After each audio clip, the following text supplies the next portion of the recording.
Son las 10 de la noche y es la hora de opinar. Hoy con Denise Dresser, Mario Arriagada y Pablo Magluf vamos a debatir acerca de la respuesta del ministro Arturo Saldívar sobre la ampliación de su mandato como presidente de la Suprema Corte de Justicia de la Nación. Después va a estar con nosotros María Marván y Benito Nasif. Con ellos vamos a examinar las resoluciones del Tribunal Electoral respecto a la cancelación del registro de los candidatos de Morena, a las gubernaturas de Guerrero y Michoacán, así como a la sobrerepresentación de partidos en coalición en la Cámara de Diputados. Así que quédese aquí en Foro TV, que ya comenzó la hora de opinar.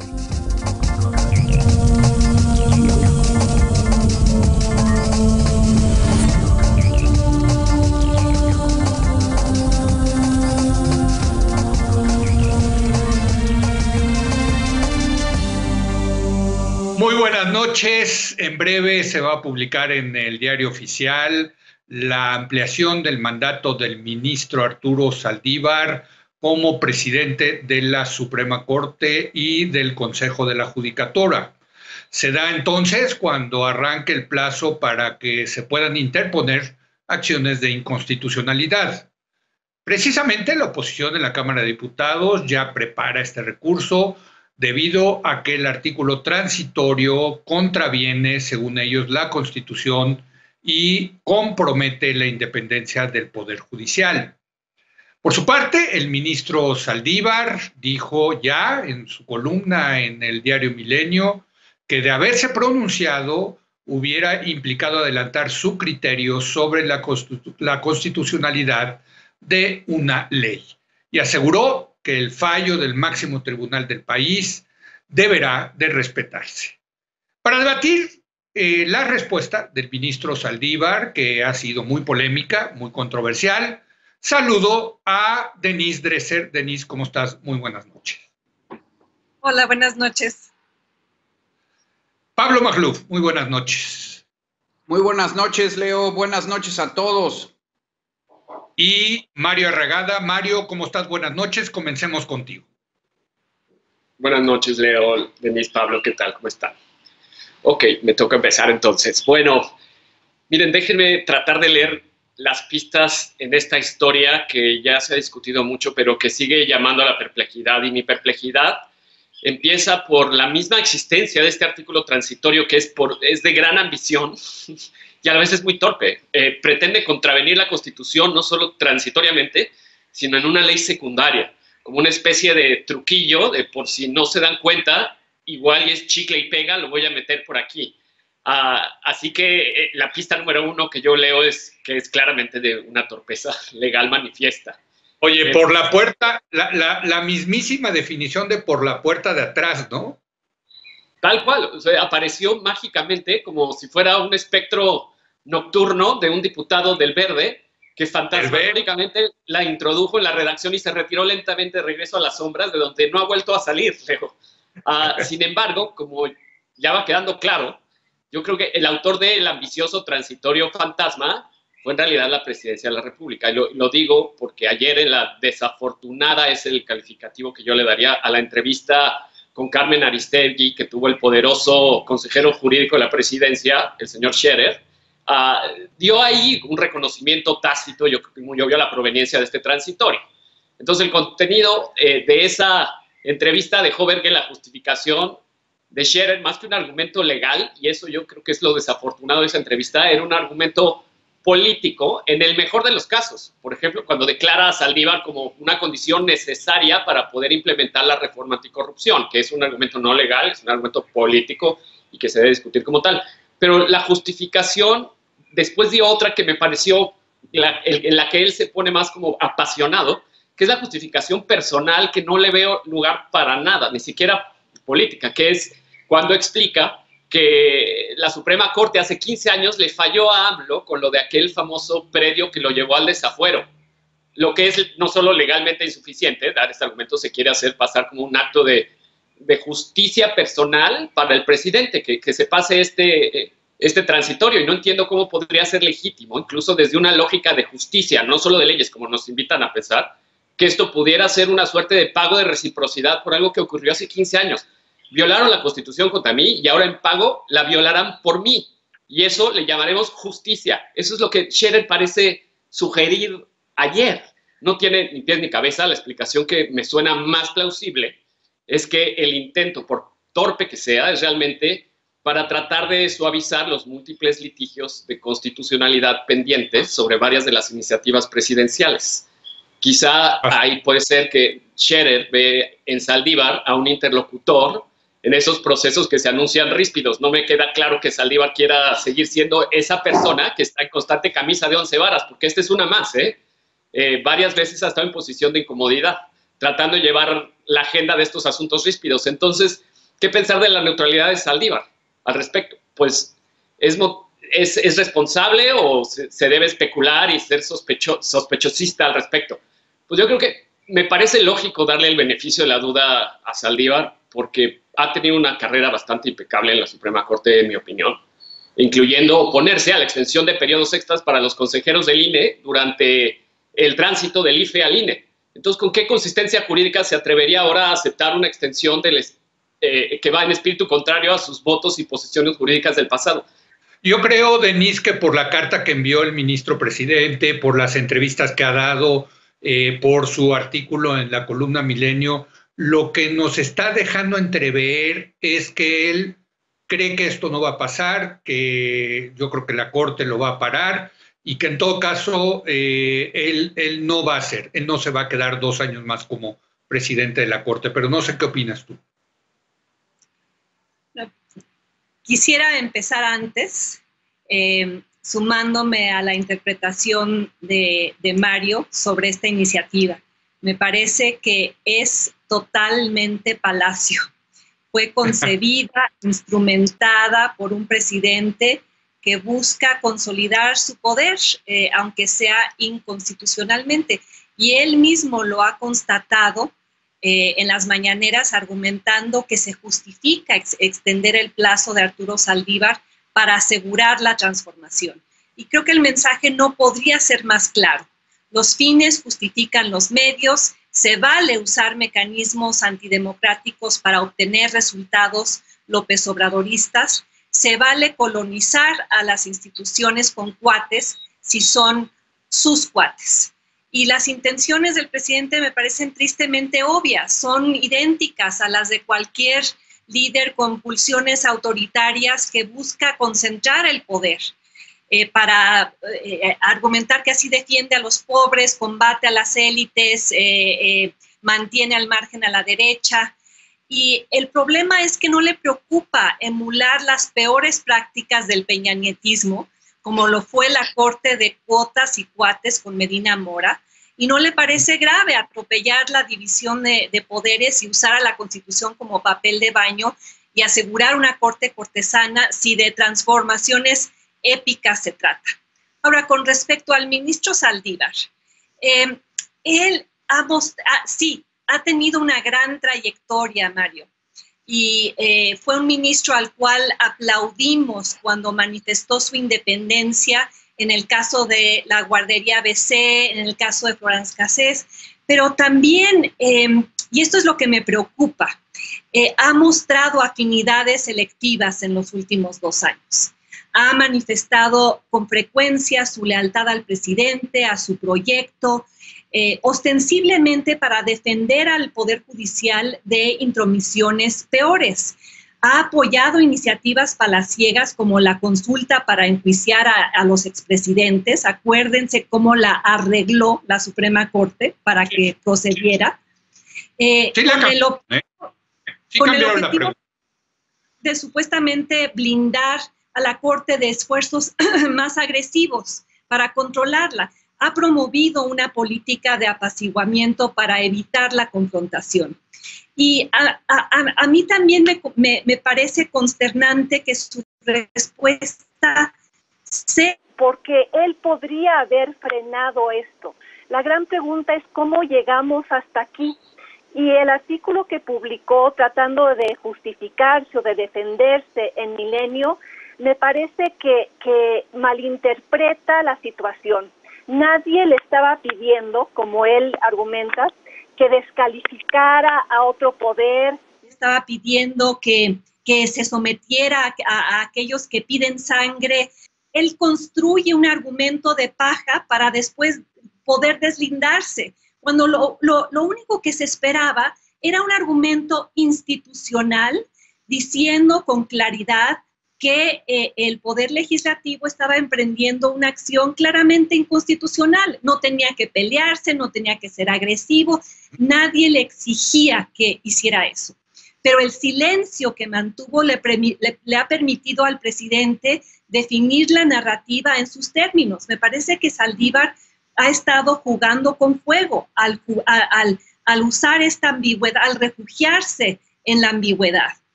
Porque los objetivos, insisto, del presidente son muy claros. Si Saldívar permanece en el puesto más allá de lo que la Constitución establece, ¿qué va a suceder?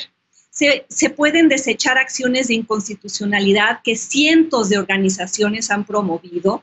Le permite asegurar una mayoría de 4 de 7 ministros, miembros del Consejo de la Judicatura, lo cual le permitiría sancionar, remover a jueces si osan contradecirlo, y ya ha exhibido en la mañanera a jueces que han aceptado los amparos. Le permitiría a Saldívar fijar la orden del día en términos de los debates del Consejo de la Judicatura, dirigir los debates, y entonces se abandona cualquier pretensión del Estado como un ente neutral por encima de las ambiciones presidenciales y del proyecto político en turno. Yo sí creo que al momento de la verdad, Pablo, el ministro presidente, o porque la Corte así lo va a decidir o porque él lo va a decidir, no va a quedarse en esta ampliación del mandato. Eso es lo que yo creo. Aquí lo hemos tenido varias veces al ministro Saldívar, y él siempre dice: a nosotros júzguenos por nuestras sentencias. Y bueno, pues falta esa sentencia, esa gran sentencia de si se va a ampliar o no el periodo del ministro presidente de la Corte, Pablo. Sí, Leo, pero ¿por qué tienes esa creencia? ¿Por qué das ese beneficio de la duda? Sí, a mí me parece que el argumento de Denise es impecable en 2 sentidos, y en que sí se admiten 2 críticas, al menos iniciales, a esta tibieza, porque es conspicuamente sospechosa. Primero, porque su renuencia a tomar partido en la hora aciaga, en un manotazo tan abiertamente inconstitucional, tan siniestro, tan antidemocrático, pues lo coloca automáticamente en el arquetipo de Poncio Pilato, que es el que al no tomar partido, toma partido inadvertidamente.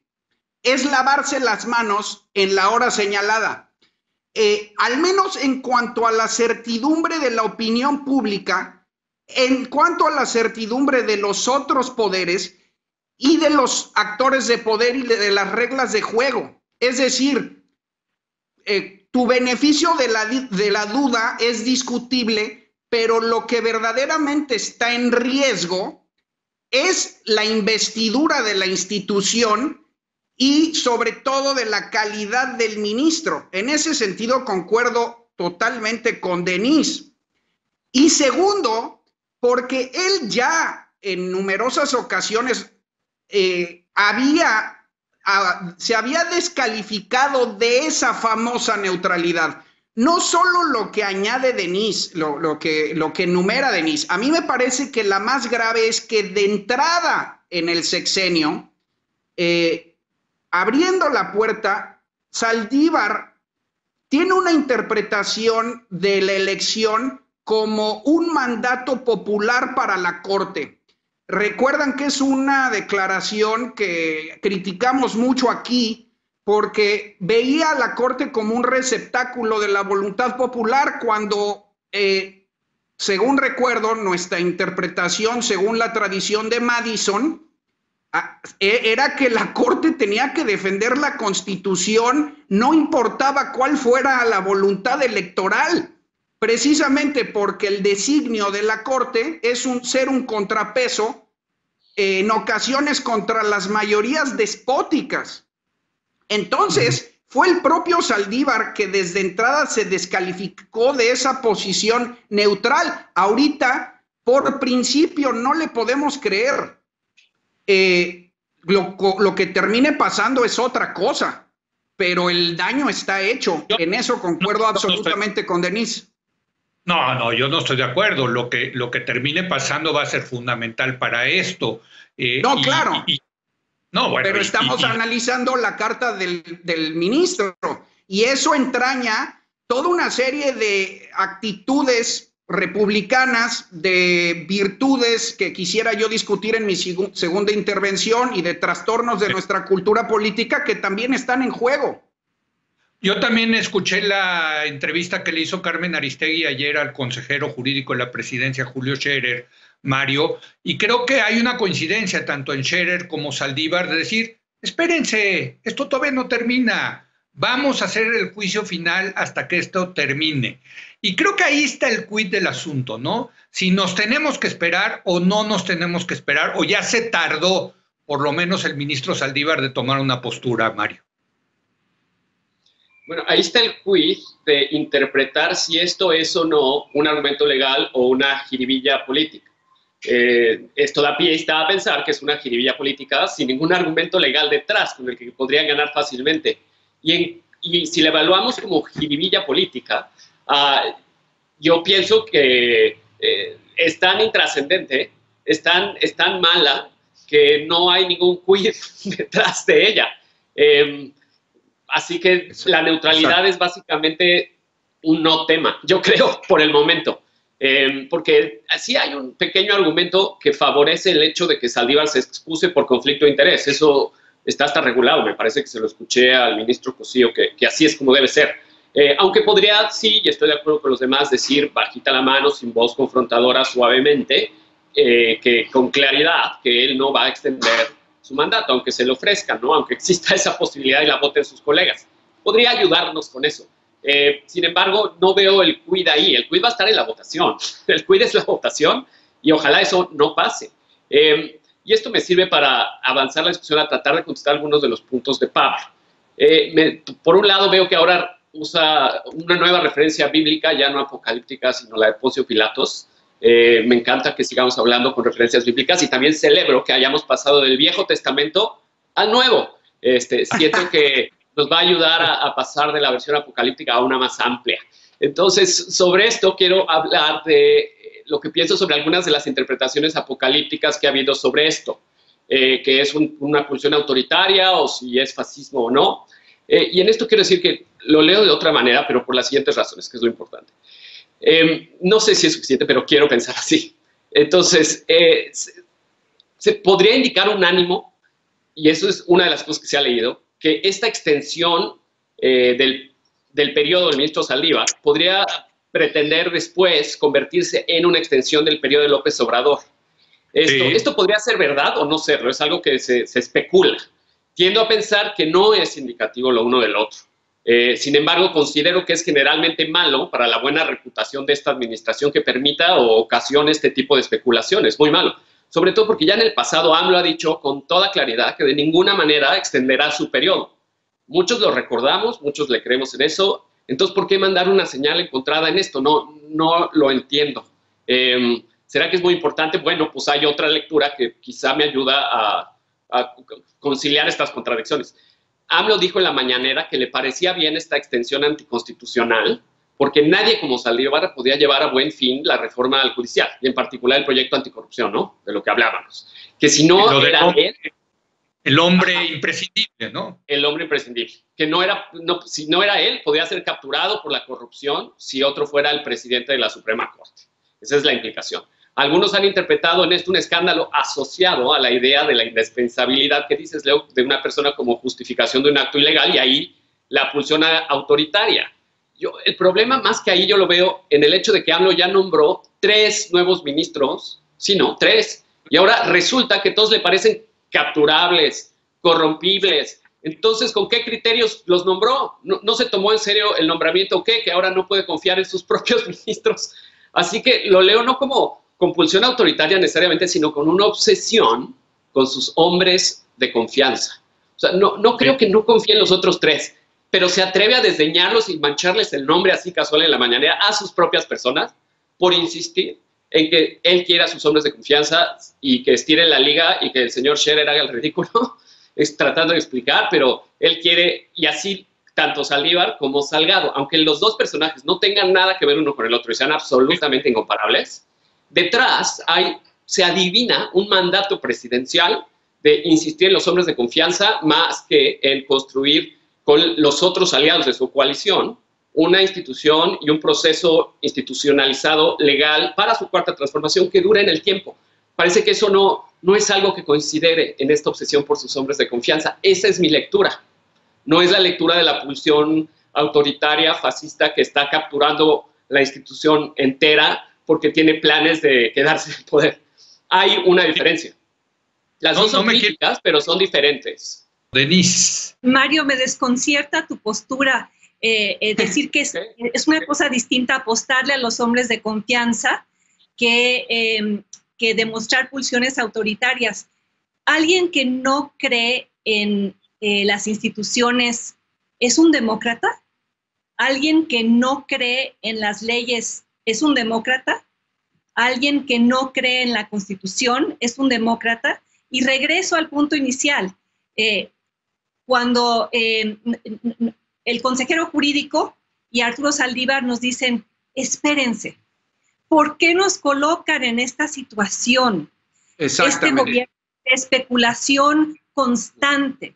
¿Por qué la zozobra cotidiana, la descalificación rutinaria a la Corte, incluso a los miembros de la Corte que él designó, la famosa ministra contratista?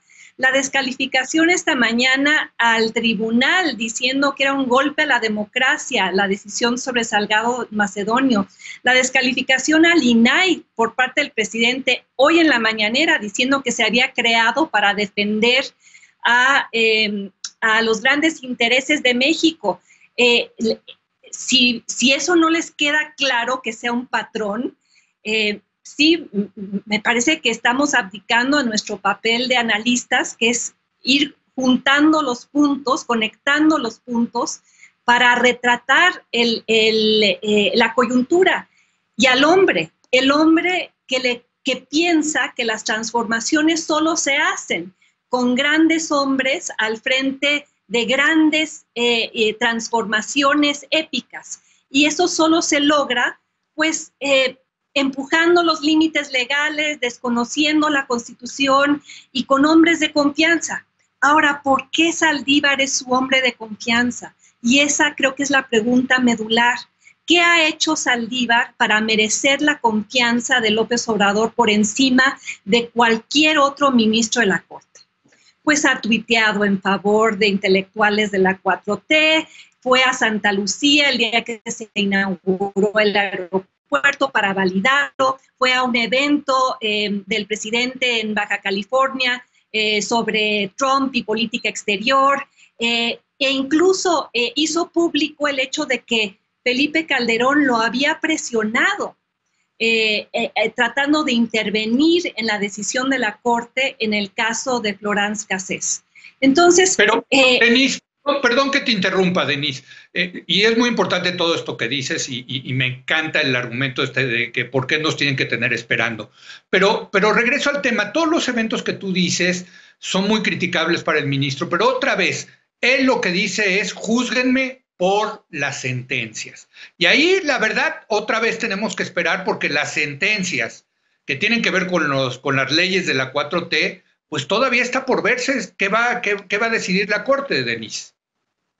Sí, pero júzguenos por las sentencias, es una forma de patear la lata hacia adelante. Si lo juzgamos por las sentencias, pues juzguemos la manera en la cual la Corte rehizo la pregunta para avalar la consulta presidencial para juzgar a expresidentes. Juzguémoslo también por la falta de sentencias, por el hecho de que hay un montón de temas archivados por la Corte que tienen que ver con los amparos. Entonces, júzguenos por las sentencias y espérense, va empujando los límites de lo posible y de lo normal. Se va normalizando que el gobierno piense que la Constitución es un instrumento legaloide. Recuerden lo que dijo el coordinador de Morena en la Cámara de Diputados, que la Constitución era un documento conservador y que ellos están aquí para empujar la transformación. Entonces, la revolución.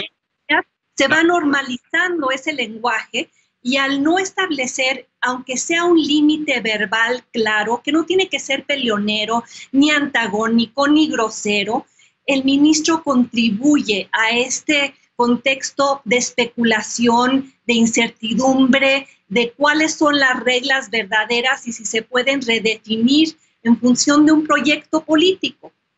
Muy bien. Desgraciadamente, Pablo, nos queda tiempo para un comentario más. Y bueno, pues tú tienes la palabra para cerrar esta mesa, Pablo.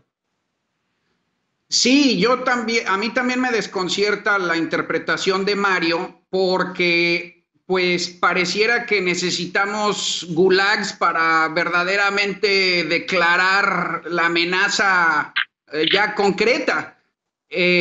Como si López Obrador fuera a declarar abiertamente sus intenciones, ¿no? O sea, si se puede interpretar justamente por la omisión y el silencio de Saldívar, que tanto daño hizo, como bien dice Denise, si se pudiera interpretar eso como el umbral que abre el paso a una reelección presidencial, pues López Obrador no lo va a decir. O sea, eso es de lo más obvio, ¿no? Entonces, yo estoy con Denise en que esto dañó mucho, sobre todo a la incertidumbre respecto a la opinión pública, a los otros poderes, a los actores de poder, a qué está en juego y qué no. Y en eso creo que hay una falla de carácter, una falla de actitud republicana. A mí me parece que a la hora señalada sí tenía elementos para declarar algo inconstitucional, no oficialmente, pero ante la tribuna, porque era un manotazo tan aberrante que hubiera fortalecido a su propia institución. Entonces yo creo que es muy merecida la crítica a la timidez, y es un debate que hemos tenido en este programa mucho, de hasta dónde llega la institución y hasta dónde llega la persona encomendada en protegerla. Y creo que el caso de Saldívar revela claramente que hay un vicio de carácter, digamos, una conformidad. Y en ese sentido rescato algo que me estremeció mucho de Héctor Aguilar Camín la semana pasada, y que de alguna manera responde la pregunta de Denise sobre por qué el miedo, por qué la timidez, qué estará en juego para el propio ministro. Y decía Aguilar Camín, miren señores, si tienen miedo porque el poder los intimida, renuncien. Este es un juego que no está hecho para los miedosos, porque saben que le hacen daño a México. Y esa es una gran virtud republicana que podemos rescatar de todo esto. Muy bien. Sé, Mario, que quieres decir algo. Te voy a dar 30 segundos porque me está matando el productor, porque sé que quieres pues, redebatir las críticas que te hicieron. Simplemente por alusiones personales. Una, digo, no sé qué haya oído Pablo de lo que yo dije, que asuma que yo solo estoy esperando el gulag. O sea, como no puedo ni imaginar la conexión mental de lo que eso trata. Eso es no debatir. Ni yo quiero el gulag, ni él la quiere, ni nadie la queremos. Interpretar eso es irse por la tangente a un lugar mágico mental. No, lo que digo es que no ves la amenaza, Mario. No necesitas que llegue hasta ese grado. Y número dos, digo, juzgo este transitorio como inconstitucional y debe ser detenido. Ahora, la interpretación de lo que significa, ayer el Tribunal Electoral bajó a Salgado Macedonio y a Morón, y también confirmó las nuevas reglas del INE para contener la sobrerepresentación.